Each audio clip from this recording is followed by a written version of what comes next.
Hey, what is up, everybody? Welcome to the Guilty as Charged podcast. It's not an emergency podcast, but we figured, what the hell? Let's do another podcast. Let's do a stream every single night of draft week because you guys are sickos, we're sickos. This is the best time of the year. So joining me tonight, is my good friend Alex Katzen. Alex, what's up, man? How are you doing tonight?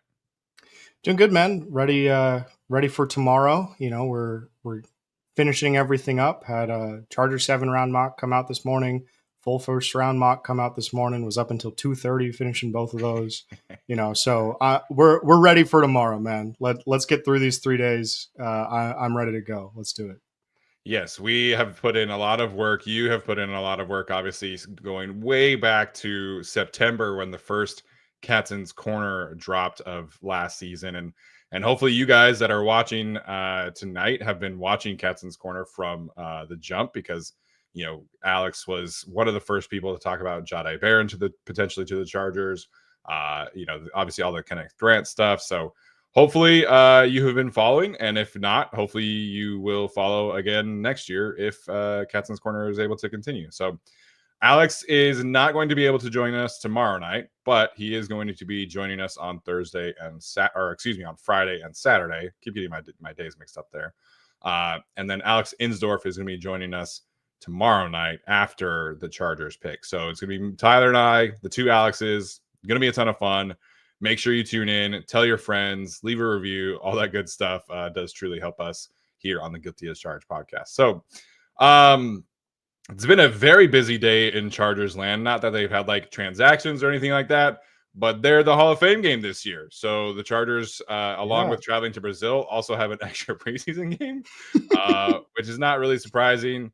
The NFL always tries to do Tyler's here in the chat. Shout out Tyler for joining us while he's out doing school stuff. So anyways, the NFL always tries to kind of connect the two teams that are playing in the Hall of Fame game to the candidate. And obviously Antonio Gates is one of the main inductees this year. He was also born and raised in Detroit. So it kind of makes sense that the Chargers and Lions are playing in the Hall of Fame game. So Alex, any quick thoughts on the Hall of Fame game? Yeah, it should be fun. I think, it is an opportunity to watch the Chargers technically play football before we usually get. So that's good. That's cool. Excited for some Trey Lance highlight package moments that will undoubtedly make it into his TikTok edit reel. Sure. For his upcoming free agency when his time with the Chargers is over. But yeah, exciting. Always fun to have football on, and will be a little extra special to have the Chargers on and watch Gatesy get in the Hall, baby. Yeah, I never usually watch that game because it's always like the backup. Like starters never play in this game. Yeah. And like I saw a promo for it. It was like Khalil Mack and Justin Herbert are going to take the stage again. It's like, no, they're not. Like, Nope. What are we doing here? I don't even think they'll be there.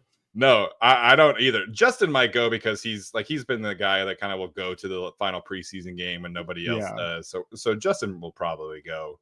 But this is not a situation where we're going to be watching good football. But as Tyler points out, last year this would be Easton Stick, Max Duggan, and Luis Perez. This year we get Taylor Heineke and Trey Lance. So the Chargers will have some more data for the backups, which I think will be helpful when it comes to 53-man predictions. So good opportunity for those guys. Somebody like Brendan Rice or like Tremont Morris-Brash, who's like probably entering training camp right on the fence. Like those guys are going to have 4 games instead of 3, so it's a great opportunity for them. Yeah, absolutely.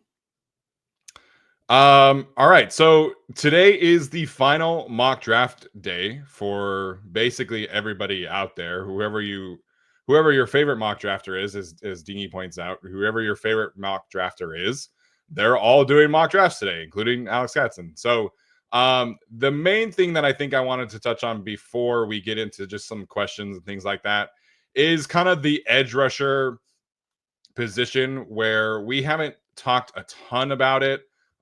We've kind of been of the mindset that this is maybe potentially like a day 3 thing for the Chargers. But Connor Rogers on the NFL Stock Exchange did say that he heard the Chargers do like Mike Green, the edge rusher for Marshall. Matt Miller of ESPN had the Chargers taking Mike Green in his final mock draft. And I was doing some digging around today and heard that the Chargers are quite high on JT Tuimoloau. Not high enough to take him at pick 22, but high on him to potentially maneuver around in the second round and things like that. So a lot of edge rusher talk for the Chargers. We have not had really an opportunity to dive really fully into that group outside of like our big board episode and things like that. Let's start with the Mike Green conversation. How much are you buying that the Chargers do actually like him and would consider taking him at 22 if he were available to them at 22? I buy that the Chargers like the on-field part of Mike Green because the on-field part of Mike Green is sick. I really like Mike Green when he puts the pads on and is on the field. The other stuff is the part where I start to question whether or not the Chargers' interest is legitimate, right? Because as people may or may not be aware, we'll go through it for people that aren't, but there's 2 allegations that he's dealing with. He's been pretty upfront about them the whole process. One is from high school, one is from college. Both are, I would say criminal in nature, despite the fact that no charges were pressed in either situation. But one of them was clearly bad enough that he left Virginia and went to Marshall. That is not typically something that the Chargers entertain. It has not been something that they've entertained the entire time that the Spanos family is on the team. It's not something that Joe Ortiz has entertained the entire time that he's been in the league as a decision maker. It's not really something that they are willing to even think about. Even if, and I've heard conflicting reports on this from people that I've talked to about the situation. There are some people that think that, the situation is a little bit overblown and he's handled it really well and he's interviewed with teams very well. He didn't take a single 30 visit to any team, let alone the Chargers, all cycle. Yeah. And I think that a lot of that has to do with the fact that most teams got all the information that they needed at the Senior Bowl, at the Combine. He was very upfront. He was very, very willing to talk about it. And some teams have said we're comfortable with that. Cincinnati is a team that I've heard is yeah, we're good. Atlanta is another team where, it seems like they're, comfortable with the situation. Some other teams that I've heard, especially the ones that are more stringent about character, are kind of I'm not really sold on doing this. And I think the Chargers probably fall into that latter camp. I don't really think that interest is legitimate. I do think that if you want to say, right, the Chargers have done their homework, they've done their due diligence, and they've cleared him of the situation. They say okay, you know what? We're comfortable with it. I do think he's a great player. And I fully believe that they love the on-field stuff that he's put together. And if they're comfortable with the situation, and we don't know all the details, I don't think that really anyone knows all the details, including the teams. They all have their own private investigators that go out and collect the information that they get. Even that information is going to differ a little bit, team to team.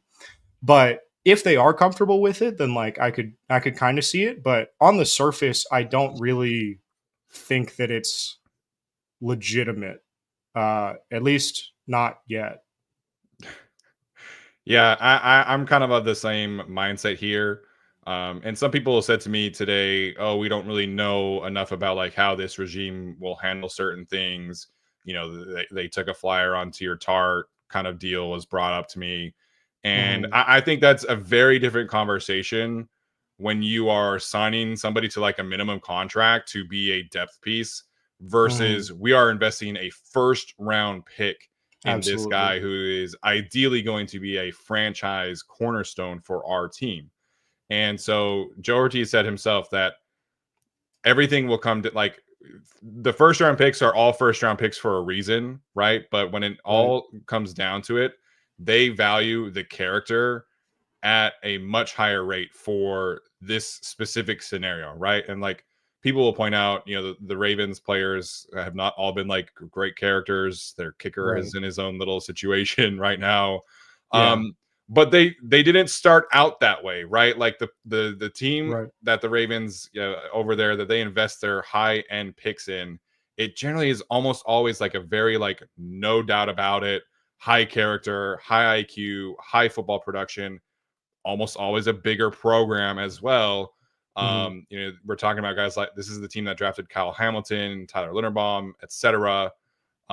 So that regime did not really value these kind of situations. The Chargers have never really, leaned into these kind of situations either. So I'm of the same mindset that the Chargers probably do really like the tape, and I think they would be ridiculous not to because the tape is outstanding. Yep. Um, I watched him before I knew about the allegations, and I was like, "This is a top 10 player in the draft," and Easily. then easily top 10 film grade. But these allegations are going to drop him down some boards. So, you mentioned the Falcons and the Bengals. That to me feels like his floor, even with the allegations, just because the NFL cares about allegations to a certain extent, right? Like Right. at the end of the day, Yeah. you can rush the passer, and this is a guy that is going to go early. So I buy that they like the tape. I buy that they have done their homework on him. Everybody that goes to the Senior Bowl meets with every team. So I buy that they are interested in the player, but the character I do think is a bit of a question. Yeah, I do agree with Tyler too, who said in the chat that like if the Chargers clear his character, it probably is still not an issue for LA because at that point, if the Chargers are clearing him, then most other teams are probably clearing him, and then he's not going to be on the Right. board at 22, and so it's kind of a moot point. I do agree with that, sort of in broad strokes, and so I think it's probably something where, regardless of whether or not you think the Chargers have cleared him of the situation, I don't really think he's going to be available anyway. So it's kind of like it is worth talking about because it's the draft and anything can happen. And, like, especially this year, anything can happen. But I do think that, like, we might look back on this after Thursday night has concluded and say, like, oh, well, this kind of ended up being a moot point anyway. So, Sure. it's, it's not really a big deal. So we'll see. Yeah. Jacob bringing up Alden Smith, who did have character issues, but the 49ers very famously did not really consult Jim Harbaugh all that much when it came to roster construction because Trent Baalke does his own thing and has a very specific type when it comes to pass rushers. So I think the Chargers, again, like Tyler pointed out, like you pointed out, if they cleared him, great. That means he's going much higher.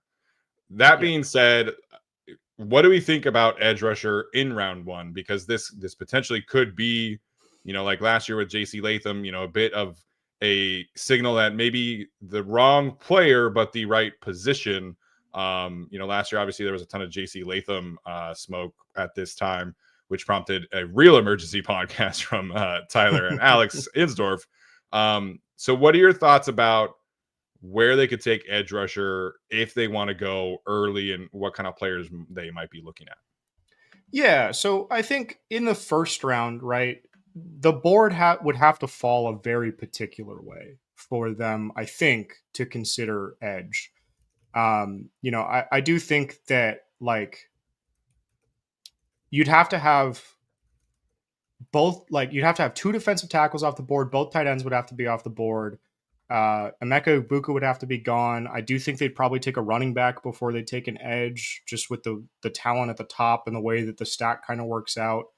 But like one of these top 5 to 6 guys seems like he's going to be available at 22. It's just a matter of like whether or not the Chargers are going to do anything about that. Sure. Shamar Stewart has kind of been the popular one the last couple of days. It's kind of fallen a little bit. I know a lot of people there's been a couple people that have put Stewart to the Chargers in the last day or two. I don't really know if that's going to be something that they're interested in. I do think that Stewart's floor as a run defender is a lot higher, but obviously the pass rush has a long way to go. Right. It's a matter of, do you trust that he has a redshirt year essentially with Khalil Mack and Tuli Tuipulotu set to be the main two guys this year? And you can kind of coax the pass rush out of him coming into next year, right? I think that that's someone to watch at 22. I think Donovan Ezeraku is kind of starts to get in that conversation at 22 from Boston College. he's a little bit smaller, and so like it's only 248 pounds, but really like works his tail off in the run game. And so I think he's capable of being a Chargers player. I think it's just a matter of like, are you comfortable with taking a guy like that at 22, or would you rather just wait and take someone that maybe fits the size profile and, like fits more closely with what you guys want to do as a defensive front a little bit later, Sure. right? Because there are going to be some guys a little bit later, like JTT, right, who fits that size and that power profile a lot better as like a more of a pocket pusher as an edge rusher.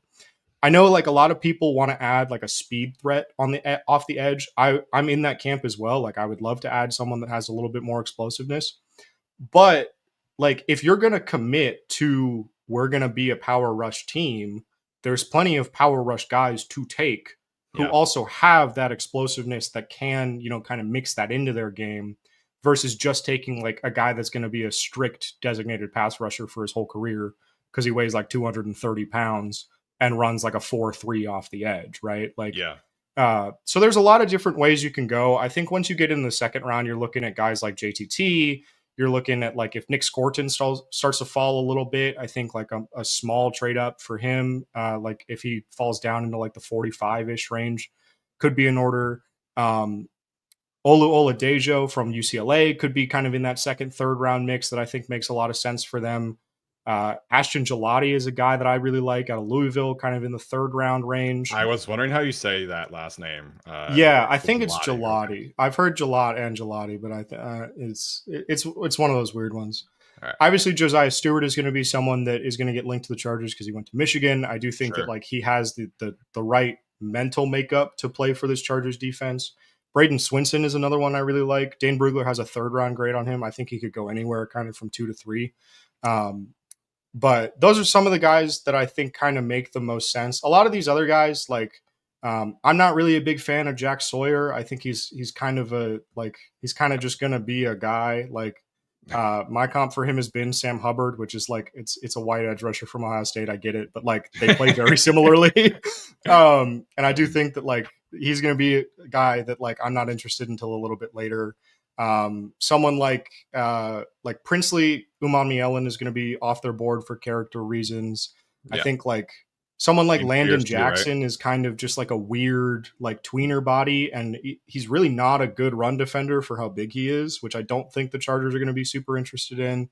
Like James Pierce is going to be off the board for character stuff. Like there's a lot of like there's a lot of guys that are going to be in that like 35 to 60-ish range. But I think only like a couple of them really make sense for the Chargers very much. Yeah, I think, I'm of the mindset that I would like to see them add some juice just because I think that it would round out the room that way. And I think part of the reason why I've kind of, hit on more of like a day 3 edge rusher is because they do need somebody to like play special teams. It is true. It is a role that this team likes to have. Ryan Ficken likes to have an edge rusher play special teams. Obviously, it's been Chris Rumph and Thule when he's been over the last couple of years. So this is a role where I'm curious where they go, because if they take one in the first round or second round, I guess you theoretically could ask that player to play special teams. But Dupree's not playing special teams. I would love to see Thule not play special teams anymore. Right. At that point, Khalil out there. Yeah, you're not. We'll back at Gunner. Let's go. So I think like the special teams aspect of it is why I've kind of hinted at more of a day 3 conversation. Mm-hmm. And they obviously hosted the Boise State edge rusher Ahmed Hassanin for a visit. Yep. I think he was the only edge rusher they hosted on a visit, if I'm not mistaken. That sounds right. So like that would check out. And I do think he is kind of more of a power profile. Obviously, I mentioned earlier, I heard that they're very high on JT Tuimoloau. He's a power rusher. He would make sense. But again, are you going to make him play special teams is my question there. So I am a little curious about that. That being said, I do understand why you would take one early, because Khalil Mack is on a 1-year contract. Bud Dupree is a free agent after the season. And like, didn't really give you a ton. Like he had a bunch of cleanup sacks and blowouts, but he didn't really give you a ton of consistency. So I do understand why you would take one early. The question is, what kind of player you're looking at. I think if Michael Williams falls to them, I could definitely see that being a player that they are really attracted to. But Sure. it sounds like he's potentially going as high as like 8 to the Panthers or 9 to the Saints kind of deal. Yeah. I I think would they would. not expect him to make it there. Yeah, I I would not agree. I expect him to agree. make it to 22. I think But I'm saying is like the stylistically, crux. that's Yes, the kind of absolutely. guy, and I think Yeah. they would favor him over Shamar Stewart if it came down to it. But again, I don't think they will have that choice. So Ezuraku is very interesting in round one. I do like that he was able to add some weight for the combine and maybe hinting at maybe he can get up to 255 and play at that kind of weight. But the stylistic match is a little confusing to me. So I do think at this point we can maybe pencil in an edge rusher for round 2, round 3, and looking at more kind of the power rushers of that type on day 2. Mhm.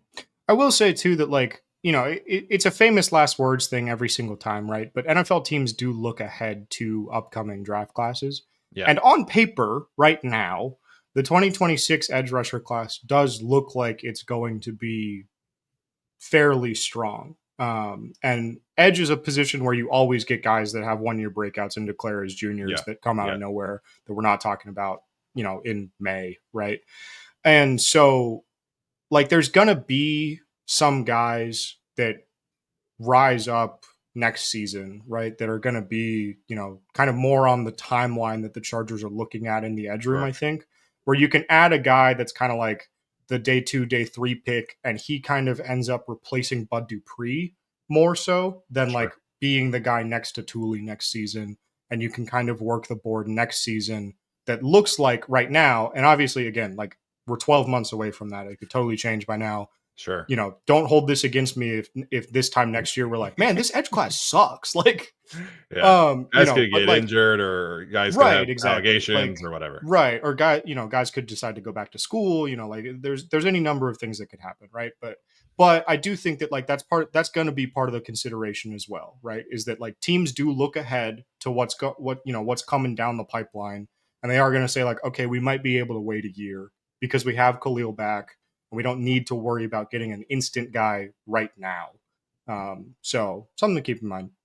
Yeah, I think that's true. I think again, we'll see how things deviate with Joe Ortiz, and like the further he gets into his career, he might kind of put some more wrinkles onto how he operates. But right now, he's operated as a very typical Baltimore Raven kind of GM rumor would be operating, and so that regime has generally almost always put an emphasis on like day 2 edge rusher with like veteran mercenaries. That's kind of how they've Yep. handled that particular position. Odafe Owe is really the only first rounder they've taken in like the last 15 years. And that was at It, like 30. yeah, it was at 30 or 30 or 29 or whatever it was. Right. So it's kind of been like you get your David Ojabo, right? I know that hasn't like worked out super well. And then Mm-hmm. your Kyle Van Noy. You get your Right. what round did Zedarius? Was Zedarius a 3rd round pick? Oh. You don't have to look that up. Anyways, they get Zedarius and then they sign like Justin Houston. Like that's the kind of stuff Right. that they traditionally have done. So I think they'll kind of run the Khalil Mack thing into the ground as long as they can because I think they love him and he loves them. Yeah. And then maybe not this year, but next year, I think definitely you can pencil in an edge rusher, relatively early. Yeah. Absolutely. Yeah, Matt Judon as well, as random guy points out. Yep. He was another one. I think he was like a 5th He round could be pick. one next season. He could be Yeah, the I veteran mean, mercenary guy next season. I mean, it was pretty bad with Atlanta. I would, I don't know, man. But that's the kind of they could bring Kyle Van Noy back. No, I'm just Right. kidding. Bring back Kyler Fackrell. Yeah, let's redo the 2022 group that was horrible. They could bring Joey Bosa back, and I'm just kidding. True. So 2nd round wise, I think you brought up Scourton or Scorton. Yeah. Scorton. Scorton. Yeah. Okay. He's a guy I really liked. I graded him pretty highly. I have him as my edge. I have him as edge 8. So I have him right behind Princely, Uman Mielen, and Donovan Ezuraku. I love Princely's tape, but like you mentioned, the character thing is there. So I have Scourton and JTT actually right next to each other. If one of those two guys falls in range, like, would you be comfortable trading up a few spots to get one, or is it kind of just wait and see at 55? Yeah, so I mean, like I said, like with JTT, it's something where it's like I think if you get to like 45 or so, and he's still on the board, and you want to execute like a 10 pick trade up, you have 4 6-round picks. That's too many. Yeah, yeah, I don't need all of those. yeah, let's dump some of those for my sake. yeah, For my sake, as someone that has to write up every Chargers pick this weekend, let's yeah. trade some of those 6-rounders. Let's consolidate the picks here a little bit, Joe. But yeah, I think like if a guy like JTT or a guy like Scorton makes it down to like 45, even like as early as like 40, honestly, like 40, 45, and you're like, if you're in love with that dude, like in this class, like just go up and get him. I don't care. Yeah. Like, this class is so flattened out and so weird and so just like kind of lackluster everywhere that it's like, Yeah. if you feel really strongly about a guy and you really want to take him, just trade up and take him. Like, trading up shouldn't be as expensive as it is normally because nobody else wants to move. You're not competing against anyone. Yeah. Yeah. And I think some of these teams, you know, the Vikings are probably a bad example because they only have like the 4 picks this year, which is insane to me. But some of these teams will just probably end up saying like, oh, just give me the 1 extra pick. Like, I'll take it. I need that extra rookie contract. So right. Exactly. I agree with that. Okay. Before we get into some questions, final thoughts on tomorrow night, I think are interesting here because there's, you know, DJ took Travion Henderson in the first round over the defensive tackles, over Jahdae Barron. You have been very steady on the Kenneth Grant train basically since the Shrine Bowl back in February. Yeah. Has anything that has happened this week, anything that you have heard, I have heard, anything like that, has any of it moved you off the Kenneth Grant train? Well, Steven, let me show you my shirt. Hey! No. Nice. Listen, I think, like, obviously the Chargers would love to take Colson Loveland. He is not going to be available. Yeah. I really, really don't think so. I really think, like, there's too much smoke about, like, him being, you know, potentially tight end 1 in this class now. Like, he started to fall into the 20s and was more consistently like hitting the Chargers pick. And then as soon as that happened, everyone was like, actually, a lot of NFL scouts like Colson Loveland more than Tyler Warren. And it was like, okay, I see what we're doing here. You know, I think like Indianapolis at 14 is the obvious spot for him. I've heard them connected to him so much over and over and over and over again. I think like Denver calling about trading up, I think, has been a little bit overblown because George Patton is addicted to being on the telephone. Like, he loves Benjamin Albright has said that they call like he loves calling people. And so like they're just calling to see what the price is. He's just a true boomer. He's just a true boomer. He loves being on the phone. He's just like, I just want to see what it would cost just to know. You know, because you never know, right? Like if you get on the phone and some team is like, oh, like, you know, we don't care. Give us like a 5th round pick to move up 10 spots for some reason, right? Then it's like, okay, well, maybe I'll do that actually. Yeah. You know, so like, but I do think that like Denver, if they decide to move up, if they do get a bargain like that, like they're a spot to watch for Loveland. The Rams have had a lot of chatter about moving up for a pass catcher in the last give up a ton 36 hours. They would have to give up a ton, but like they've tried to trade up for Brock Bowers. They've tried to trade up for wide receivers in the last 2 years. They've tried to trade up for other tight ends in the last 2 years. Like they want someone in that room. Right. And so like it wouldn't shock me if they made that move, you know, potentially to like even like Miami at 13, right? If Miami wants to move back and collect some picks, you know, if Atlanta, who only has I think 5 picks in the draft, wants to pick up some picks, and for some reason Indy doesn't take Loveland, you know, like the Rams are going to be sniffing around that as well. I just don't think he's not going to be there. And if he's not there, I think that the thing that makes the next thing that makes the most sense is just taking Kenneth Grant. if you look at the depth chart at defensive tackle, right? They brought back Teair Tart. They signed Naquan Jones. They signed Deshaun Hand. Are any of those players going to play enough snaps to replace Poona Ford this season? Like realistically, right? Like I would love if Teair Tart did that, right? But like the money that they paid him does not suggest that they think that's what's going to be happening.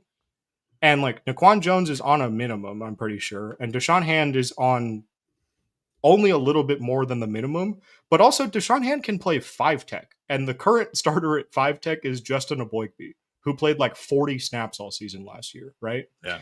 And so you don't really have a starting caliber 1 to 3 tech on this team right now because you let Poona Ford move across town.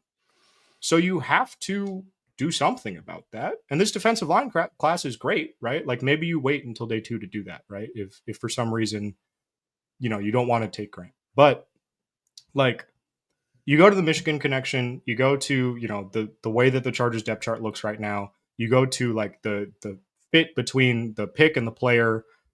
You know, Kenneth Grant wants it to happen, and like He's telling everybody who will listen that he wants he's to be telling a Charger. everybody. And listen, like Jim has been swayed into doing this already. They drafted Cornelius Johnson because he texted Jim and asked, like, Oh no. you know, like we don't know that for sure, but like based on just like, you know, the video of his draft call and everything, like, you know, Joe Ortiz says on the phone, like, yeah, Jim showed me the text, like it really sold us, you know. It's like they've let this happen to them before. Like obviously that's a 7th round pick, not, you know, that's a 7th round pick, not the 22nd overall pick, right? Yeah. But if there's any team, right? If there's any team that is going to maximize what Kenneth Grant could be in the NFL, it's probably the one that has his college head coach, his college defensive coordinator, and his college position coach on the staff. Not to mention his college strength and conditioning coach, who's on the staff as well, right? Like, and it gives you the opportunity to let him play early on and let him play a lot early on and, you know, take his lumps, make his mistakes, but also, you know, develop as a player. But it also like puts him in the best environment to succeed and take those athletic tools that he has and turn it into ability on the field, right? Because like that environment has been set up for him since he was 18, right? Like this is the environment that they've always had for him. You know, my plus or minus a couple of guys, right? Obviously Jesse Minter came in a little bit later. But, you know, like it makes too much sense. It makes too much sense to me. I refuse to come off of it. Yeah, we've talked a ton about Kenneth Grant. I think, you know, Daniel Popper and several other people think that he does not offer a ton of pass rush, and I think part of that is correct. I think he is not going to be, you know, a top 5 pressure getter among defensive tackles. But you know, I think you're optimistic. He's a 1 tech. Like, yeah, that's not the all goal. the time. Right. But I do think his optimistic outcome could be like a DJ Reader type, who is a great run defender, and he gives you 35 pressures, 4 to 6 sacks a year. And I think you gladly take that, you know, and especially because he has the upside for more than that. To me, he has the ability to get up to, you know, 40 to 45, and maybe that's 6 to 8 sacks instead. You know, I think my main issue is not the pass rush ability or lack thereof, according to some people. It's the inconsistent pad level. To me, he gets a little too high at times, and he doesn't anchor against double teams as much as I would like. That's why I personally prefer Derek Harmon. Right. But like you mentioned, if there's anybody who can get him to get right from a pad level perspective and reach his ceiling from a pass rush perspective, it is this team, and it is this defensive line coach, Mike Elston, who I think is already one of the best defensive line coaches in the league. You know, they can hook him up with Coach Ed if they want in the offseason. Like they have the ability to get more out of him than anybody else. So the only question here is he going to be available? You know, there's been a lot of smoke about him potentially falling. There's been, you know, I've seen him go as high as 14. I've seen him go to the Cardinals. Give me like percentage chance. How likely do you feel like he is on the board at 22? I would say like 70% that he's Okay. available. Yeah. Because so I'm going to set the Cardinals aside for a second because the Cardinals don't talk to anybody, not just like to the people that I know, but to anybody. So I have no idea what's happening there. Yeah. But setting the Cardinals aside, right? The only team that I have heard that has Kenneth Grant high enough that they would be in a position to take him over the Chargers is the Pittsburgh Steelers. Mm. And obviously they're one pick ahead, right? And so like that would be crushing. It would be devastating, right? To watch him go one pick before the Chargers come up on the clock.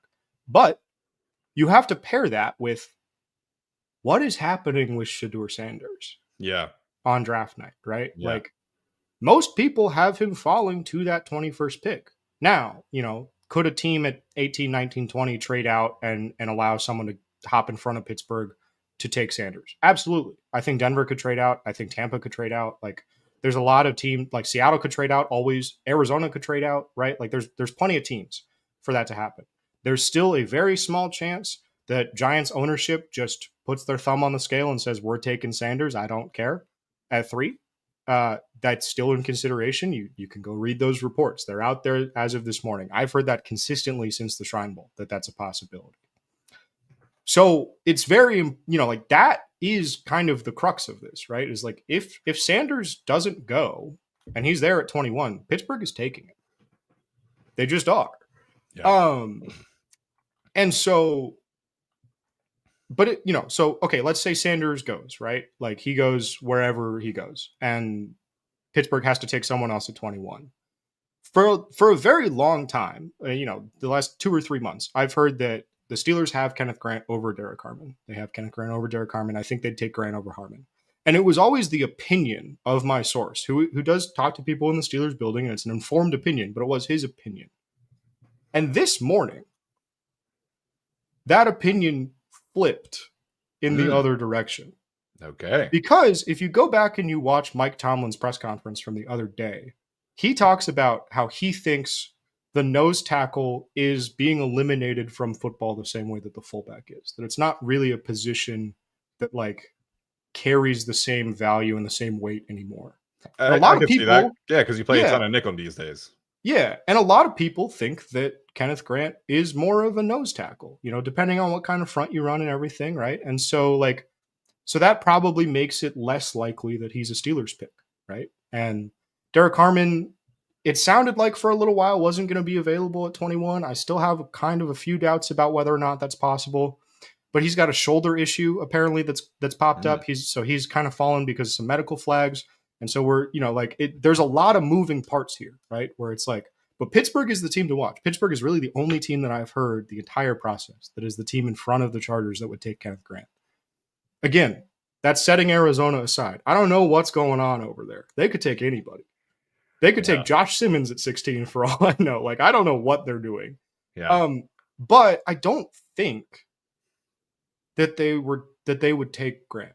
I don't think. I think that they would take Harmon first, because if you look at the Cardinals' defensive line depth chart, Darius Robinson is going to play 4i 5 tech, right? Dalvin Tomlinson is their nose tackle. And their 3 tech right now is Calais Campbell, who is 38 years old. Yeah, they'd be more of a Harmon team or a Nolan team for me. Yeah, and so you're more, exactly. So you're more looking at like guys that can kind of play like 3 to 5, because obviously Robinson can kick out to the edge and some bigger packages and stuff. Yeah. So you can kind of move him around. You're looking for a guy that can play 3 to 5 tech. That's not Grant. Grant's 1 to 3, really more like 1 to 2i. And so I don't think that they would take Grant over him, just looking at what they have on the roster right now if they do go defensive line. So I really think you're just watching Pittsburgh. And if Shedeur Sanders is there, then Kenneth Grant will be there at 22. So 70%. 70% feels right. The other thing I saw with the Steelers, and I think this could apply to the Chargers in a certain scenario as well, is that there are teams in the back half of the first round that want to get in front of the Packers to be able to take a cornerback. The Buffalo Bills are like the top team there that want to move up. Commanders have also had conversations about moving up. The Chiefs have had conversations about moving up, although that's probably more for an offensive tackle. But these, you're obviously not trading with the Chiefs. So I think there could be a scenario where if the Chargers do lose out on Kenneth Grant, they are able to trade down and collect some extra additional picks, and then they can move around the board on day 2 as much as they want. So I would keep an eye on that kind of situation. So I know like there's a lot of Chargers fans that have said if Colston Loveland is off the board, Emeka Egbuka's off the board, Kenneth Grant is off the board, that's horrible. Like, what are the Chargers going to do? I wouldn't be shocked if they traded down in that situation and somebody jumped ahead of the Packers for a cornerback. So I would keep an eye on that tomorrow night. But it sounds like Kenneth Grant is going to have a pretty good chance to be there. At that point, if he is not off the board, I think then we get into the running back conversation. And Daniel Jeremiah had them taking Trayvon Henderson today.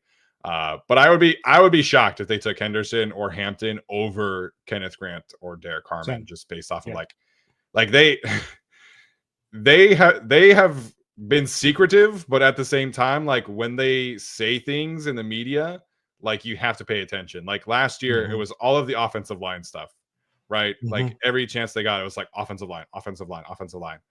This year, it's been like, man, we really miss Puna Ford. Like that's gonna bruise us. So we thought we put in a competitive offer, but he chose to leave. Yeah. So I think that really, really will matter for the Chargers. Again, maybe by some miracle, Colston Loveland falls to them. Maybe Emeka Egbuka is on the board and they take him. That wouldn't shock me. But if those guys are gone, I think it's going to be a defensive tackle because of the way that they have talked about the absence of Puna Ford. And I don't think they can really run this defense properly without like a true one technique who can actually like control the line of scrimmage. And there's a chance that Kenneth Grant maybe struggles in his rookie season, right? But his upside is so high that I don't think they will be able to pass that up. So defensive tackle is always a tough position. It's a tough adjustment. It's one of the toughest adjustments in the NFL. And so a lot of guys as rookies really don't perform well.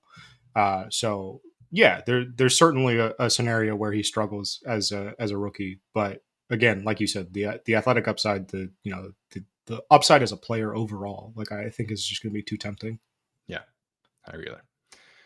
All right, let's get to some questions here. We have 10 super chats, so we'll get to those. But if you guys in the chat want us to touch on anything in particular, feel free and send away. Alex and I will take questions for about 20 minutes ish, and then we'll call it good before tomorrow night. Kicking us off is your friendly neighborhood Spider-Man. He says, I know many people won't agree with me on this, but how about Loveland, Alfred Collins, and Josiah Stewart first 3 rounds? Seems good to me. Again, like we just talked about, I don't know how you're going to get Loveland necessarily, but if you're able to do that, yeah, sure, dude, let's do it. That rules. That would be fantastic. Running backs really deep, wide receivers really deep. Like, yeah, you can wait to take those guys. Let's do it. Yeah. Obviously, the question is Loveland to making it to 22 feels like a 5% chance. Like it. Yeah. I would be stunned if he makes it past the Broncos at 20, and they might even move up to go get him. So it sucks because there's a really good chance that the Broncos snipe somebody we really want, and then the Steelers snipe somebody that we really want. So that would not be fun. But then again, like I mentioned, the Chargers could trade down. Charlie Sinclair, appreciate him in here as always. He says, could it be possible Kenneth Grant being the universally consensus mock pick at 22 is a giant smokescreen? So people have asked me about this because obviously my mock draft for the Chargers came out this morning with Kenneth Grant at 22, both in the first rounder that I did and in the 7th rounder that I did. And the thing is, the Chargers don't leak information either way. They don't leak smokescreens and they don't leak legitimate information. So nobody is really going off of any inside information that they've gotten. Other than, if you want to say Daniel Jeremiah is going off some stuff because he's buddies with Joe Ortiz, then sure, fine, right? But otherwise, there's no information to go off of. I don't know what the smokescreen would be. Like, if you read all the insider mock drafts, nobody is saying I'm hearing that this is happening. It's all just this makes too much sense. Yeah, it's right? Like Jim's gonna get his guy. It's like Jim's gonna take his guy, and his guy happens to play a position that the Chargers don't have a starter at right now. So it just it fits too well together. But it's not really you can read other picks in those drafts where they're I'm hearing that this team is going to do this, or that they are really enamored with taking a trench player at this spot, or that they really want this, or that they really want that, or whatever, right? that's not how the Chargers picks have read in these mock drafts, at least not the Yeah. ones that I've seen. And so I don't really think so. Like there's no smoke happening. I think it's just people guessing, It's connecting the and it's dots. Yeah. just it's just, you're just connecting the dots. And like, listen, maybe it turns out to be like the year that the Chargers connected the dots to Jordan Davis in every single mock draft on the planet, right? Like maybe that happens, right? Because Yeah. people are just connecting dots. They don't necessarily know anything, right? But like those dots are being connected for a reason, and I don't think that it's because like information has gotten out. Like we haven't really seen anything or anyone reporting that like, oh, the Chargers are really, they're really interested in Kenneth Grant. They love Kenneth Grant. Everyone knows they love Kenneth Grant. You can go read Jim Harbaugh quotes from 2020. I mean, It's a everyone gift knows from they the love football Kenneth Grant. gods. Right? Yeah. So I don't know. Like, yeah. It's much easier to get information about who the Chargers like on day 2 and day 3 than it is in round 1. Yes. And it's always been that way. But now with this regime, I feel like that's even, increased. But I think when you're trying to do these situations, you have to listen to what they're saying. And even though there's a lot of coach speak and GM speak, the amount of times they said, we're really going to miss Poona Ford is very impactful. And so you lose Poona Ford early in free agency. They very easily could have gone out and paid, some kind of, next tier defensive tackle. And instead it was, let's just bring in some veteran flyers and let's try and find some gems. And to me, that signals we're going to invest, maybe not first round, but we're going to invest early in defensive tackle. And we've either done defensive tackle in the first round, second round, or third round. I think that does feel kind of like the floor for that position. And there are guys that the Chargers like at each of those spots because this is a great defensive tackle class, but they're going to invest in the first 3 rounds. And I think if Kenneth Grant is there, he's obviously the natural choice. Yeah. So Charlie's next chat here, I think that's your answer. I think it's Kenneth Grant.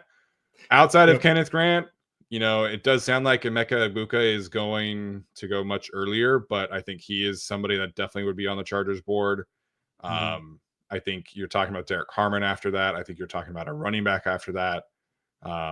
Trade down, definitely an option as well. Yep. Daddy Don't Pull Out says this. So the 49ers GM was making the picks when Jim was there. I remember them taking a 6th round graded safety in the first round in his final season.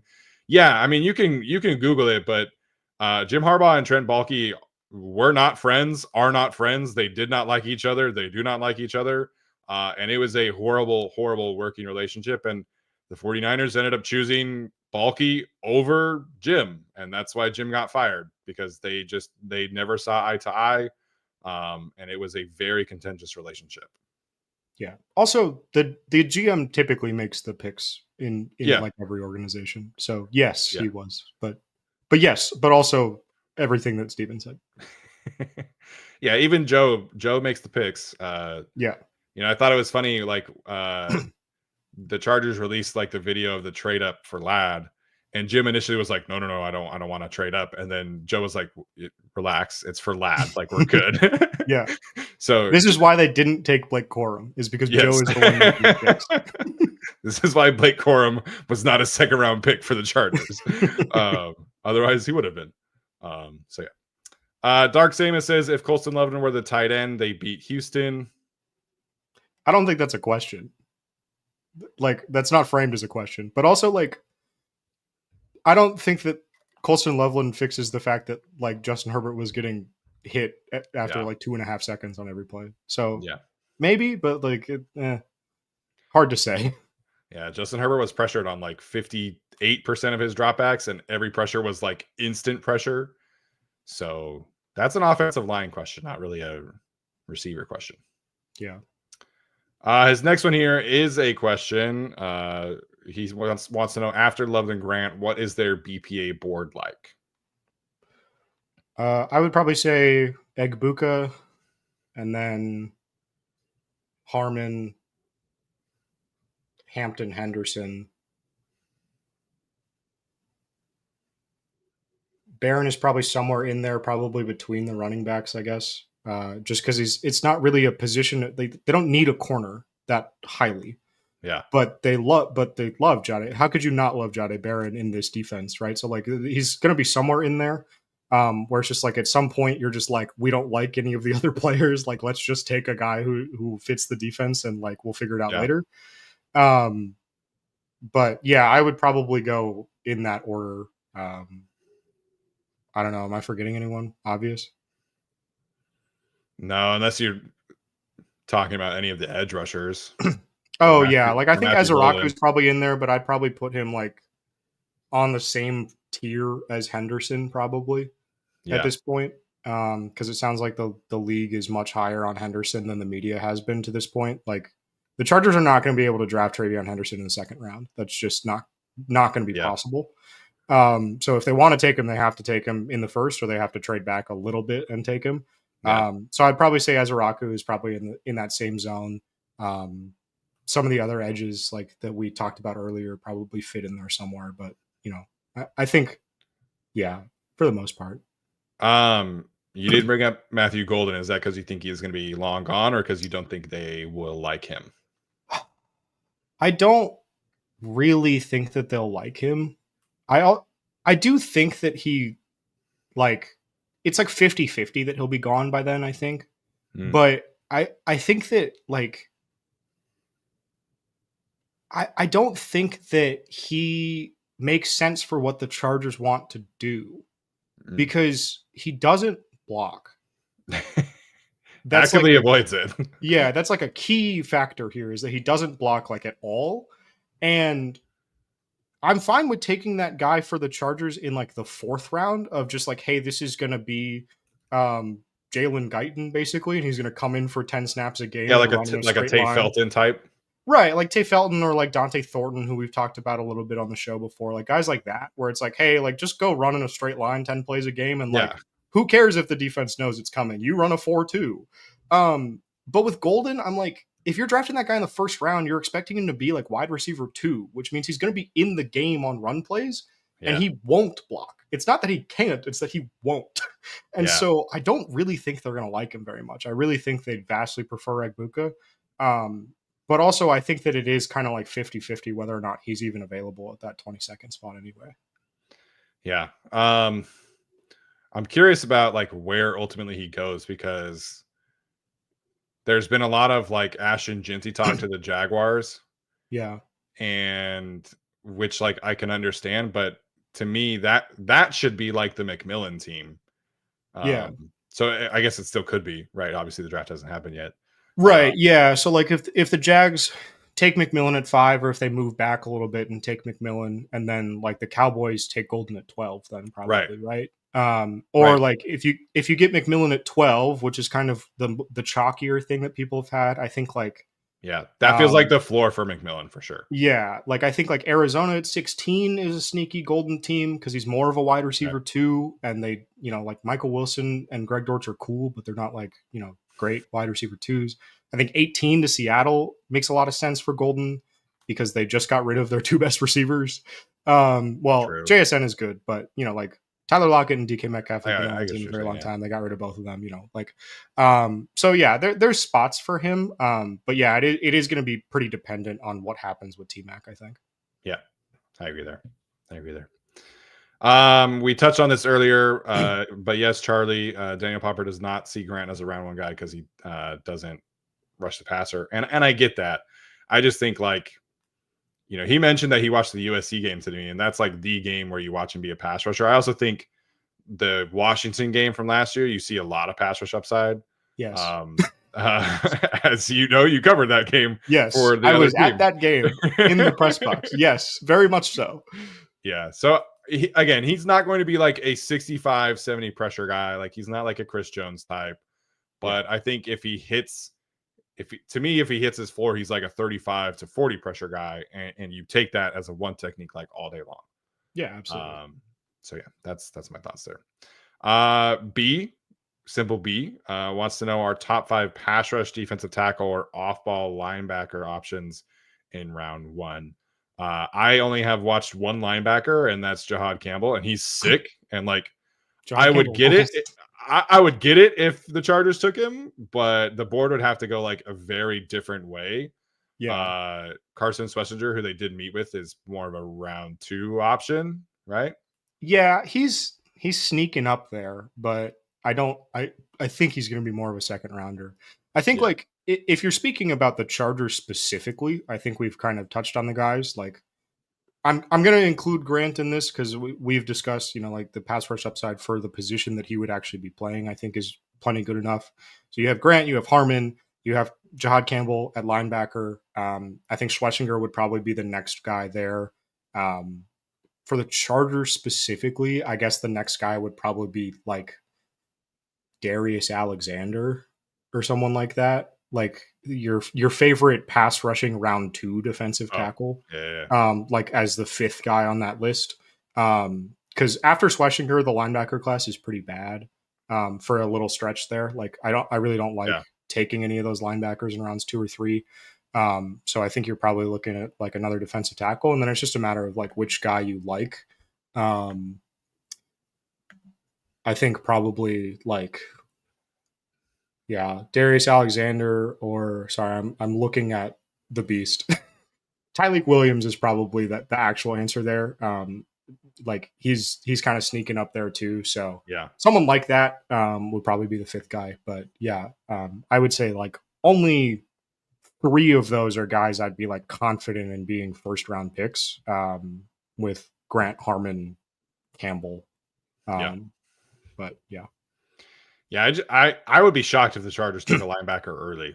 Like It I would know be that weird. It wouldn't make very much sense. no, like this again. This is the same coaching staff that coached Junior Colson, and Navarro Bowman also was like, "This is my guy." And And then they maybe that brought was Denzel Perriman back. yeah, and they brought Denzel Perryman back. Troy Dye is back.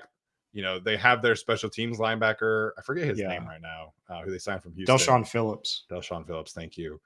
So like I think they could take one to compete with Delshon Phillips. Like he's not stopping me from like, if you love like, sure. a 6th-round linebacker, like I think you can go ahead and do that still. Yeah.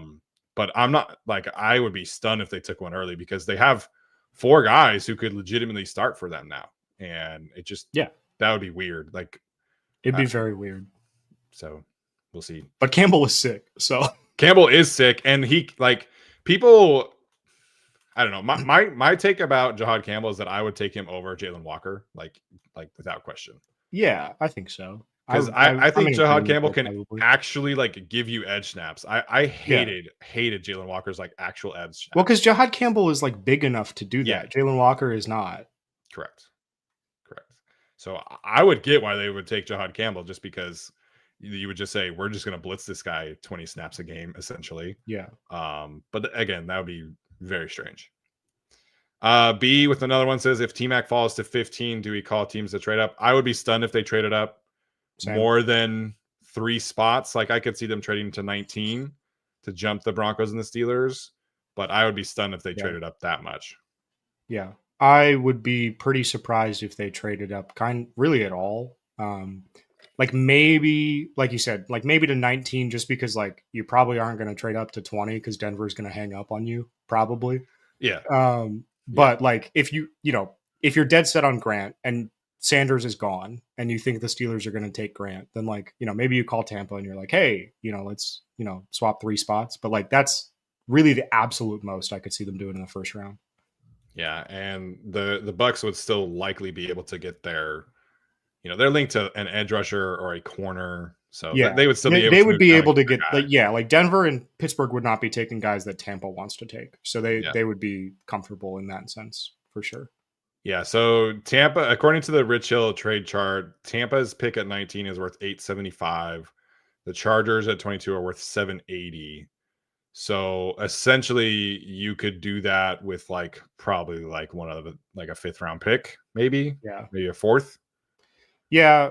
Like, you could probably get away with like the 4th or the 5th. And then once it hits day 3, you use one of the 4 6ths or 2 of the 4 6ths. Then you move back up into the 4th or 5th to get that pick back essentially, and kind of do it in a piecemeal sort of way there. Right. Next one here from your friendly neighborhood Spider-Man. Who would you pick at 22 if available, Grant or Harmon? I would pick Harmon. I think you're the same. I think for the Chargers specifically, I'd probably take Grant. I think that Harmon is a better overall player. But I think that's what my interpretation of this question was. yeah, I think if that's the question, then like I would take Harmon. I think he's a better overall player. But I think like for the Chargers specifically, I'd probably take Grant. Yeah. Which is why I the do draft is so agree with weird, that. is because every team thinks about Yep. it like that, where they're like, well, he is better, but like this guy plays a position that we Yeah. have. Scheme fit matters, character matters, Yeah. familiarity matters, all that stuff, which is why I think we're all so confident that it's Grant. Menace, we're going to zoom through a couple of these. No, it probably won't happen, but Jade and Minter's defense will be so fun. We did talk about that. Also won't happen, but Jahad Campbell, we just talked about that. So he sent that at 716. But yeah, we agree. Yeah. Both of those Agreed. players are super fun. But the Chargers are pretty set at linebacker. I could see Barron being maybe like the worst case scenario, but Yeah. to me, he should go much higher. Like to me, Barron should be like Yeah. a top 10 pick in this class. But Yeah. His range is weird. I can't get a handle on what's going on with him. But Yeah. but yeah, agreed. Interesting from CJH. Does Minter leaving next season affect the draft? We don't know if he is going to be leaving, but True. what are your thoughts about him potentially leaving affecting this draft? I think that if you're a coach like Jim Harbaugh, you have a deep enough Rolodex to pull in someone that is running the same defense that Jesse Minter is running, where if he Right. does get hired as a head coach, you're going to have continuity still. It's going to be a different person calling the plays, but you're going to have continuity. I am still of the opinion, I said this when Minter was getting coaching interest this offseason. If Minter leaves, I'm pretty sure they would just promote Steve Klinkscale anyway. Yeah. And so, like, it's a guy that's already on the staff. You're just promoting him to DC. He runs the exact same thing. Yeah. So I don't necessarily think that it affects it that much. I mean, like, obviously, like, Minter is still going to have the most important voice in that defensive room in terms of, like, who he wants them to take and the vision that he has for what the defense looks like. If that's your succession plan, right, and you're not planning on hiring a guy from outside and just, like, overhauling the defensive staff for no reason, then the guy that would replace him next season would still have that same vision, that same, execute that same sort of idea. So I don't think it'll affect it too much. I do think that, like, when you start to get in the territory of like, oh, well, like if Minter gets hired as a head coach, he's allowed to take one assistant. If he takes, Mike Elston to go be his defensive coordinator, then we're talking about a different story, right? But like that is not something that you can plan for a year in advance in the draft room, right? You can't be like, well, Mike Elston might leave to be a defensive coordinator, so we can't take Kenneth Grant. Like, you can't do that. Yeah, I think you mentioned Steve Klinkscale. I think Elston could be a defensive coordinator candidate. They have a few guys internally. And again, like the Chargers are it's a great organization to work for. You have the new practice facility. You're living right next to Manhattan Beach. It's an easy sell.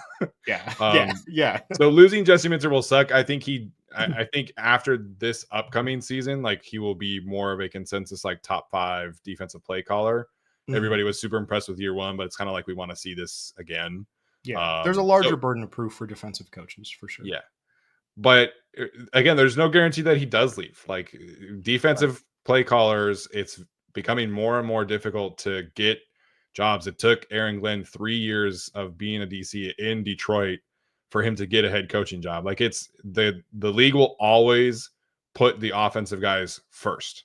Mm-hmm. And they don't have the same, criteria. And every year there's a guy who's been an offensive coordinator for 1 year who goes to be a head coach. Like it's just kind of the nature of the beast. So I think the Chargers will have a good plan for when he leaves. I don't think it's a guarantee that he leaves after this upcoming season. Yeah. High Stikes, do you think if Zabel is there at 22 that he's on our radar? Kuiper had him going to us, and just imagine the O-line then. It wouldn't like stun me if they go offensive line in the first round, but to me, that's much more likely of an outcome if they trade down. At 22, I just think they'll have I think they'll have their eyes set on a defensive line playmaker, which we've talked about a lot, but I don't know if Gray Zabel really is their type. Like I can't really get my. I think if they needed a center, if they did not sign any centers and didn't really explore any options there, I could see that. But at guard, I think they'd be more inclined for Donovan Jackson and Tyler Booker, who are more traditional, like strong gap kind of guards. Yeah. I was going to say the same thing. I think also, like, I've talked about this before, but I think, like, Yeah, we got a lot logistically, more. oh, geez. Okay, I'll be quick. But like logistically, drafting an offensive lineman in the first round for this Chargers team is not really possible.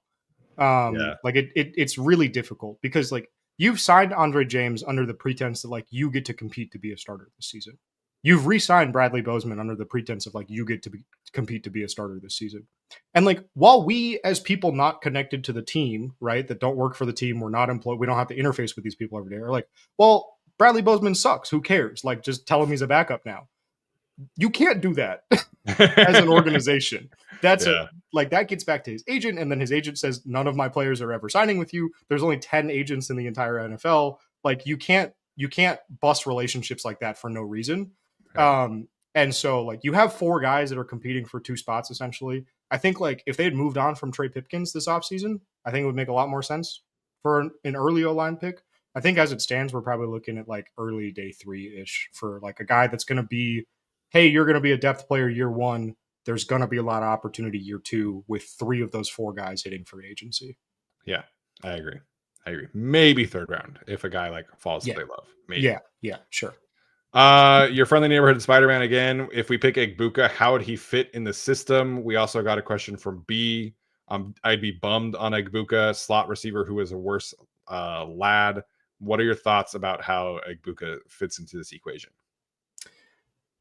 It depends on what you mean by a worse Lad McConkey, because like that's a wide range of outcomes. Lad McConkey's very good. Yeah. Like if he's a worse Lad McConkey, but he's still like good, then I don't care.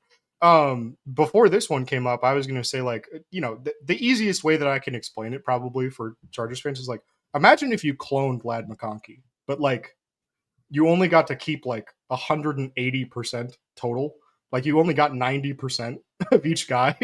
Yeah, I gotcha. Yeah. You know, like it would be very similar usage, and I think that like that's the reason that I've kind of shied away from it as the process has gotten deeper. Obviously now we've sort of heard that they, you know, would be interested in him at 22.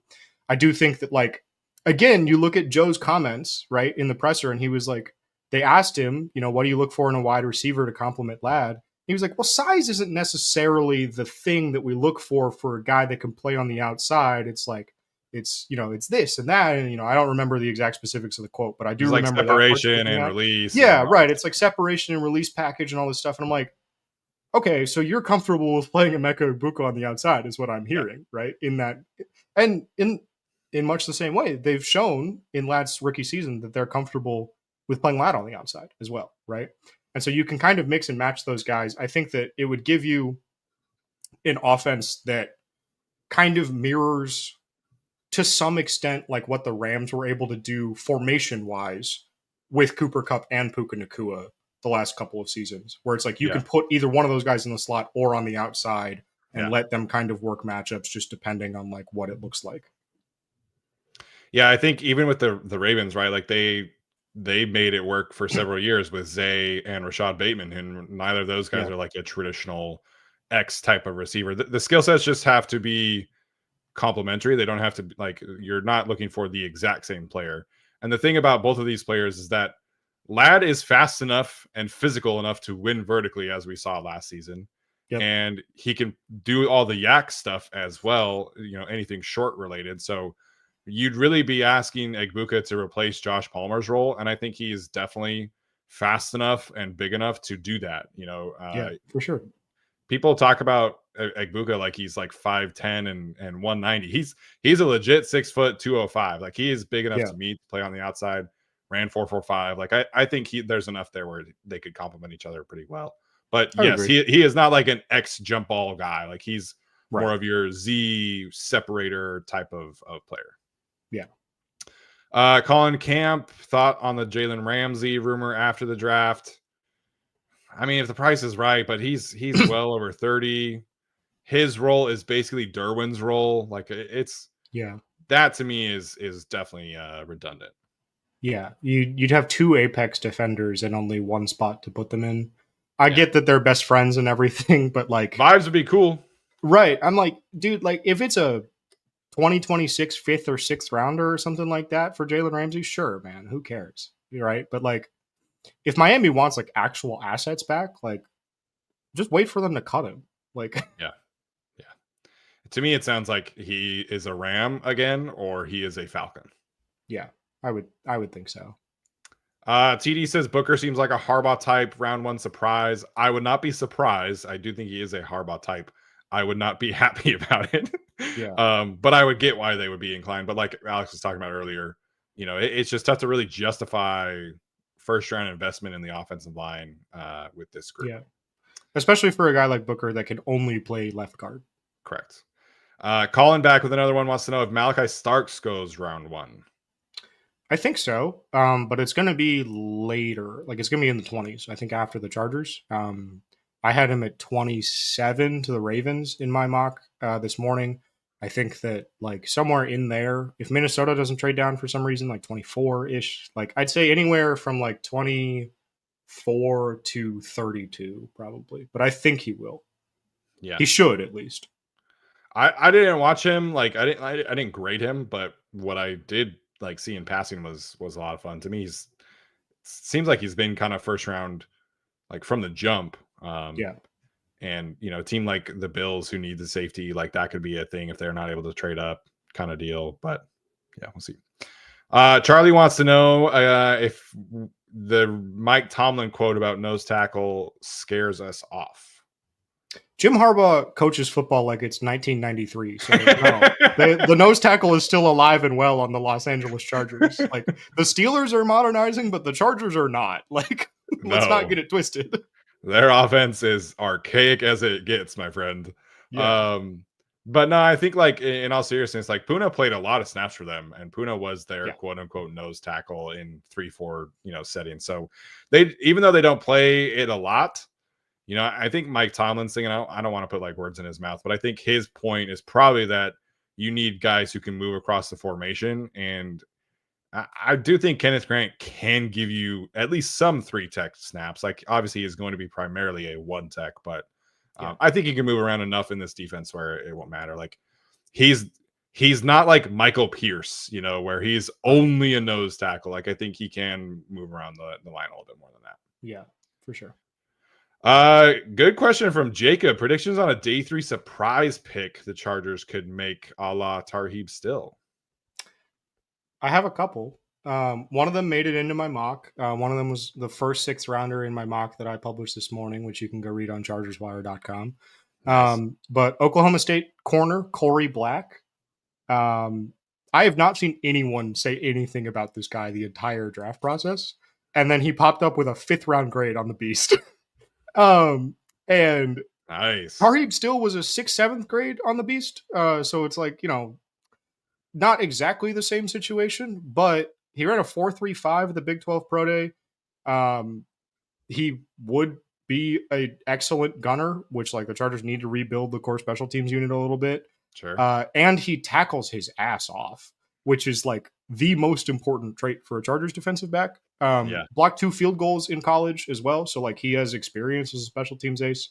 I think North Carolina edge Kaimon Rucker is another one to keep an eye on. I ended up taking him out of the mock draft in favor of Hassanin because the Chargers did have the visit with Hassanin.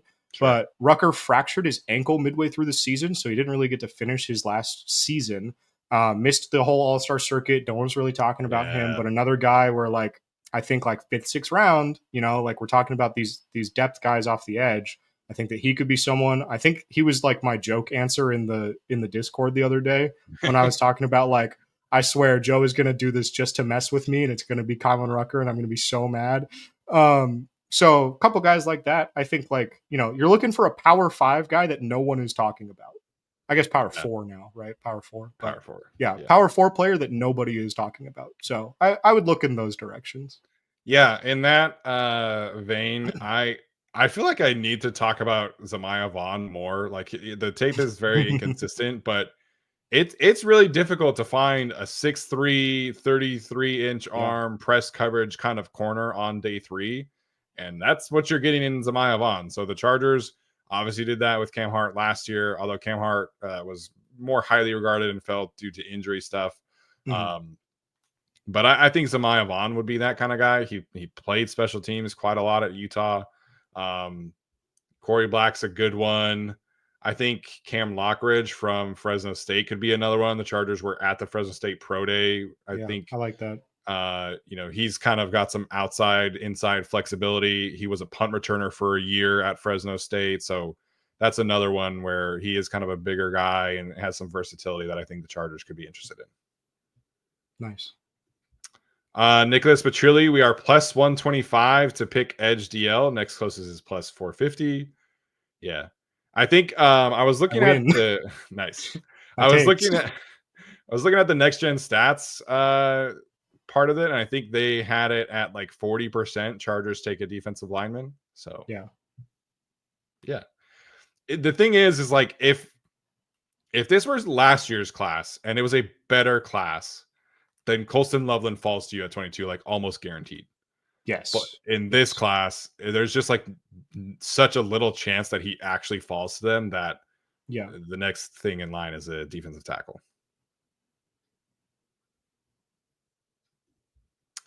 Next one here from Josh. And I know I'm keeping you longer than I said I would, Alex. Apologies there. Oh, it's all good. We're good, man. Okay. As long as we go.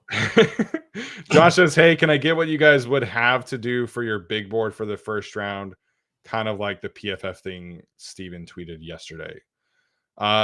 If you're talking about like Chargers specific big board, we have not done that. Tyler and I did do our like overall big board episode yesterday. I feel like couldn't remember if that was yesterday or Monday. But we'll tweet out stuff, things like that before now and then. Yeah. Charger specific board, I think we've kind of covered a lot on this show tonight between Alex and I. So I would say like we had the question earlier about like what would the BPA board look like after Loveland and Grant. I would say like take what I said for that and then tack on Loveland and then Grant above it. So like Loveland, Grant, and then my answer to that previous question, and you pretty much have what it would be. Yeah, I think if you include the guys who are likely to go higher, I think you would have, I feel like this team would have Loveland over Warren given the connections and given the play style. Probably, yeah. I think you would have. My biggest question would be like, how does Michael Williams play into that? Because I do think Michael Williams would be somebody they like a lot. Yeah. But I think you would probably start Loveland and then Warren probably, and then maybe Michael Williams. Maybe I don't feel like they would gravitate towards T-Mac all that much personally. I don't really think so. I think they would probably still have Grant above T-Mac. Yeah, I would agree with that. So that's kind of the main ones, and then we talked about the rest. But like obviously they would love Abdul Carter. That's not happening. They would love Travis Hunter. Again, not happening. Yeah, if only. If only. Travis Hunter with Jesse Minder would be so much fun. But yeah. Last one here for now, at least. Dre says, fun fact, no team since 2013 Ravens Super Bowl has won a Super Bowl without a Pro Bowl defensive tackle.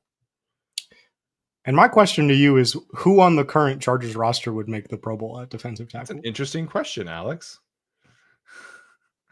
I'm just trying to. So obviously Chris Jones. The Eagles have Jalen Carter. Right. The 49ers did not win a Super Bowl. Excuse me. Yep. Fletcher Cox for the other Eagles. I guess. Did the Patriots have a Pro Bowl defensive tackle in 17? In 17? Probably. That was Vince Wilfork still on that team? Ooh, good call. Or the Patriots lost in 17. It was the Eagles. Oh. But the 18, 18 was the year where the 18 when they beat the Rams. When they beat the Rams. Who was on this team? They had. Are we counting Trey Flowers, maybe? Trey Flowers was an edge, but like, is that? Yeah, he was an edge. Yeah.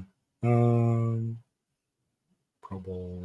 But yeah, I think the overall point here stands. Like, I think the defensive tackle has become a premium position, and having an elite guy makes your life a whole lot easier. Yes, absolutely. Broncos in In 15, was that 15, Malik Jackson? Was he a Pro Bowl tackle? Defensive tackle? probably. I would guess so. I know he got a pretty hefty contract for the Jaguars after that. Yeah. No, he only made the Pro Bowl in 2017, which is crazy. That 2017 Jaguars defense was crazy. Yeah. Maybe Dre means without a defensive tackle that made a Pro Bowl at some point in their career, not necessarily the year that they won the Super Bowl. Yeah.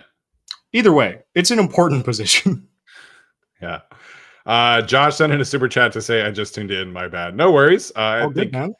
I think it's interesting to wonder how this team would sort out like Michael Williams and the two tight ends, but we appreciate the super chats nonetheless. All right. I think that is it. Yes. Malcolm Brown, was he a Pro Bowler? I doubt it. Ooh, that seems doubtful. Oh, I think we have one more, maybe? It's a member chat from Teresa Compapas. Thanks for all the draft content, fellows. Thank you for tuning in. The talk for running back has cooled. If you had to bet your life savings, which running back are the Chargers walking away with? You had Cam Scadaboo in the mock draft today. Yes. Third round. Yes. Is that who your choice would be?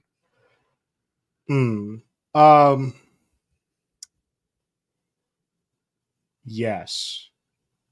Because I think that he's going so I put him in the third round. I do think that like he could go even later than that. The reason I put him in the third is just like I was moving some other things around. I do think that like Drew Kendall in the fourth is a pick that I really like a lot. So I really wanted to stick with that. I didn't want to move Scadaboo all the way down to the fifth. I think that that's probably a little bit like rude, like probably a little bit getting like out in front of like what kind of the cooling stock has been with him. So I did put him in the third. I do think that he could go later than that based on some of the stuff that I've heard about him. Sure. But I do think that like in terms of a like stylistic fit and like again listening to what Joe Ortiz and Jim Harbaugh say when they do talk, right? Of like we want someone that can complement Najee Harris, but also can take over for Najee Harris. I think that Scadaboo's skill set overlaps nicely enough that makes some sense for them. Yeah, it's a real shame that Mr. Damian Martinez has some character concerns. Otherwise, I would say him because that's the same kind of conversation. Devin Neal would be interesting to me. Jordan James would be interesting to me, but they don't offer like the receiving complement part of that. Yeah. Although they don't throw the football to the running back, which is like so frustrating. If I had to bet my life savings on a running back,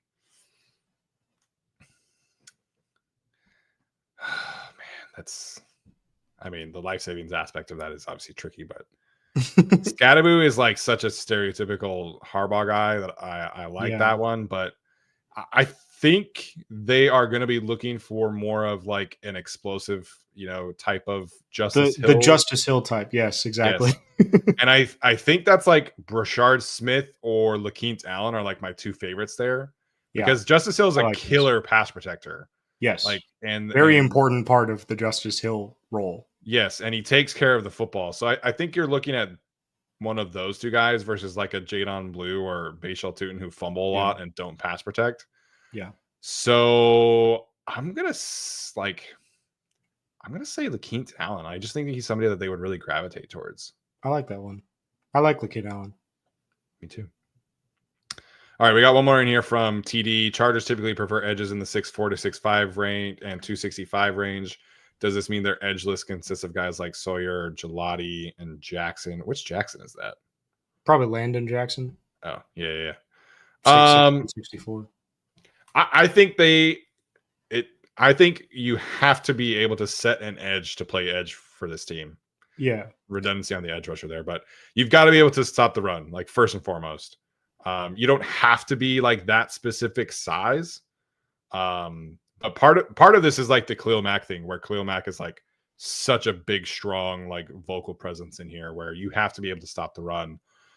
So if you're a DPR type who can't stop the run, like I don't think you play for this team. So it's not necessarily the size as much as like the style to me Yeah, I was gonna say like I think it's similar to the power rusher discussion we had earlier, where like a lot of those guys are the guys that we brought up as like these are power rushers that would fit. Like I don't really think Landon Jackson fits because even though he is that size, he Right. doesn't play that way, right?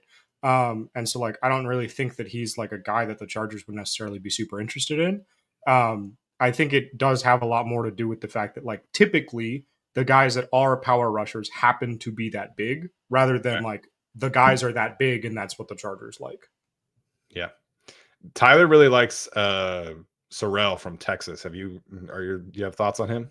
I haven't really caught a ton on him. I know like Dane has him kind of like fringe end of day two range. Mm, I haven't caught a lot, but I know a couple people that like him a little bit. All those guys that once you get into that kind of mix, like Swinson, Sorrell, like those sorts of guys, like I know a lot of people that like David Walker. I don't necessarily think that he's like the greatest Chargers fit, just because he's small. He's so small. But another good example of like size is not necessarily the thing that they're looking for. Of like David Walker yeah. plays his ass off, so the Yeah. Chargers might be like, yeah, dude, that's cool. Um, but you know, once you get into that range, like I know a lot of people that are fans of all those guys. You know, Yeah. I will abstain to Tyler's opinion. I'll defer to his opinion there because I haven't seen a ton. Yeah. Jacob bringing up Q Robinson from Alabama. He has a ton of special teams experience, so he is definitely He somebody I does, think they could be eyeballing, but I don't think yeah. he's really like a power rusher. Um, No, more of a finesse guy, but yeah. definitely has a ton of special teams experience. I think is probably going to go higher than people are kind of talking about, based on some stuff that I've heard. But he's nice. I like him. He just sort of never really got an opportunity at Alabama to Yeah. be like a full time guy. So Yeah. But yeah, I would definitely keep an eye on JT Tuamolau. I would definitely keep an eye on Nick Scorton. I would keep an eye on Braden Swinson. I love Braden Swinson. I actually have him graded same. the highest of that trio. So those guys are the ones kind of circling back here to the edge rushers that we should be keeping an eye on. Yeah. All right, Alex, final parting words, final predictions. I'll give you the floor here for however long you want to take to wrap this up. If you want to call your day two shot, whatever, I don't know. Final thoughts, because we're not gonna see you until Friday, so True. it's True. gonna be a hot minute before we talk again. So what are your thoughts as we close out the show tonight? Yeah, I think like you know we just spent all this time talking about edge, but I do think like if they take Kenneth Grant at 22, the pick that I have in the mock, which is one that I really grew on me, is Elijah Arroyo, the Miami tight end. I really like wasn't 100% sure on the blocking as I kind of like got into him a little bit, but like he tries. He's just not like a super great technician right now. I think there's a lot to work with there. We've talked about with some of these other tight ends, like a Harold Fannin type or something like that, where it's like kind of similar to Isaiah Likely. That's kind of the archetype that I think the Chargers are shooting for here with like a great blocking tight end and Will Dissly already on the team. Arroyo profiles like size wise and you know like the role that he played in college and everything like it's very similar and likely was a fourth round pick, right? And I think Arroyo is probably going to beat that valuation, but like we've seen how valuable Likely has been in Baltimore. The last year that Greg Roman was in Baltimore was the year that they drafted Likely. So you know, I'm doing a little bit of connecting some dots. Sure. Probably um, extraneously. But I do think that like that's a fit that really grew on me as I kind of worked through this. Drew Kendall, we kind of mentioned a little bit, is another one that I really like. I've been talking about him since January on this Fun show. player. Fun player. Got to talk to him at the Shrine Bowl, and unfortunately, the audio of my interview got corrupted, so I never Oh got to post no. it. But because it was like one of the first ones that I did, but he's someone that I think like fits what the Chargers want to do to a T. Ran like 2/3 gap at Boston College, but he has the Yeah. athleticism to do a lot more zone stuff than that.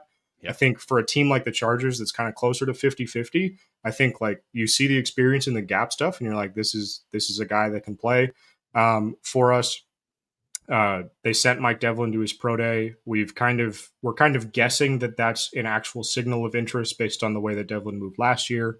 And then some UDFA's to watch because it wouldn't be me being on the Have to. show if I didn't have some. So still hearing a lot about David Meyer, the UC Davis linebacker, as a UDFA. The Chargers have been pretty in on him for really the entire pre-draft circuit.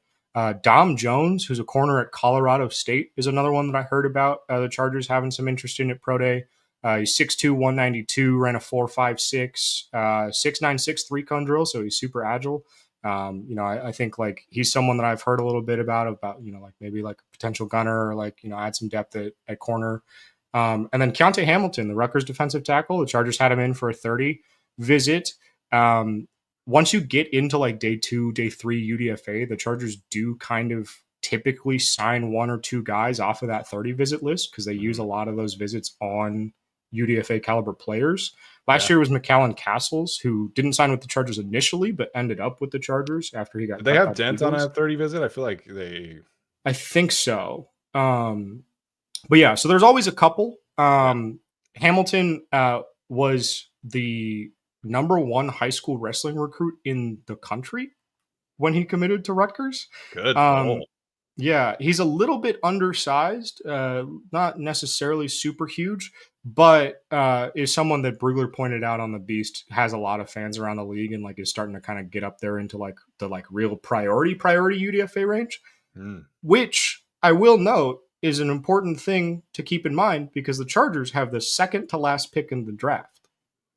So if it starts getting down there, and they're, they're doing a Max Duggan style negotiation, and they're like, oh, we might lose this one at 255, send a dart in, Dean Clark is another one that I like, a Fresno State guy at safety. Really just really solid all around guy, but just like kind of an okay athlete, 6th year guy. So he's not going to get drafted because he's like an average athlete that's played 6 years of college ball, but like he's good. So like one of those guys where it's like he absolutely should go undrafted, but like if he makes a 53-man roster, I'm not surprised in the slightest. Another one where, as you mentioned, Chargers were at Fresno State Pro Day. So I think another guy that they could have on the radar. Obviously DB is kind of like the place where you find a lot of those UDFA guys. So some names to keep an eye on there. All those, along with some more detailed analysis on them, are on that mock draft that I wrote this morning as well. So if you want to check out any of those, you can go find that. There you go. I will end the show by saying this again. Just a reminder to everybody, the draft is 3 days long. It is not 1 day long. Absolutely. There was a lot of angry people last year when the Chargers took Joe Alt, and they had the best rookie offensive tackle season since like Tristan Wirfs, and probably even better than that. So, and then they also got Ladd McConkey, and Ladd McConkey had the best rookie receiver season in franchise history. So, if the Chargers take Kenneth Grant and that upsets you, there is more draft this weekend. They have 9 other picks. So I would expect the Chargers, if they do take Kenneth Grant, as we assume they will hammer offense on day 2, and you will get a receiver that you hopefully like, and probably a tight end or a running back that you hopefully like, and they'll make it up to you, I feel like. So at the end of the day, the Chargers have a great coaching staff full of talent developers. They have evaluators who have shown their luck time and time again with last year's draft, undrafted free agent signings in the middle of the season. In Joey Trust, as Damage says. I say that now, and I myself, if they take a certain player or players, I might have a freak out. I might crash out. But at the end of the day, the draft is 3 days long, and I'm saying this partially for myself because, they're not going to take a player that we like in every single round. Sometimes you get some stinkers, and that's okay. So we are going to have you covered all weekend long. Tyler and I will be here most of the night, the 2 of us tomorrow, and Alex Insdorf will be with us live later in the evening. And then both Alexes will be with us on Friday and Saturday.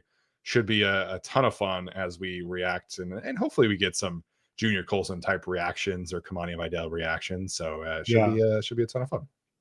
Yeah, I mean, to your point about, sometimes they might take some players that you don't like or anything. When they drafted Tarheeb Still, I had no idea who that was. And you do more about the draft than like anybody I know. And they drafted him over Cam Hart, and that was the part that pissed me off about it. I was like, what are we doing here? Yeah. And then he got a Defensive Rookie of the Year vote. So There was a video today the Chargers released. They said they got a blue star corner. Hmm. Do you know what that means and which of the two that would be? Um, it is probably it's probably a scout note thing. So like I think I think for the Chargers the scout like favorite stamp is a purple thing. If I remember right, but it's probably something similar like that where like every area scout gets to stamp one guy is basically like that's their guy. Um Blue Star could also be like it could be like a particularly good character guy. It could be, you know, like maybe he's a captain or something like that. It could be, you know, like it could be any number of things. Um, you know, like but given that they said that it was a corner, I would probably say that it's something like that where it's like a character or like an area scout guy or like scouts might have purple, but coaches might have blue, you know. So like maybe it's a, you know, like a guy that Clinkscale really liked or something like that. Like it's gonna be something like that. That makes sense. But yeah, probably like someone that they identified as like, you know, if we take this dude, he's gonna be like, you know, a great locker room presence, or he's gonna be, you know, a favorite of the staff or something. Yeah. Okay. All right. I was curious there. Yeah. All right. That is going to do it for us tonight.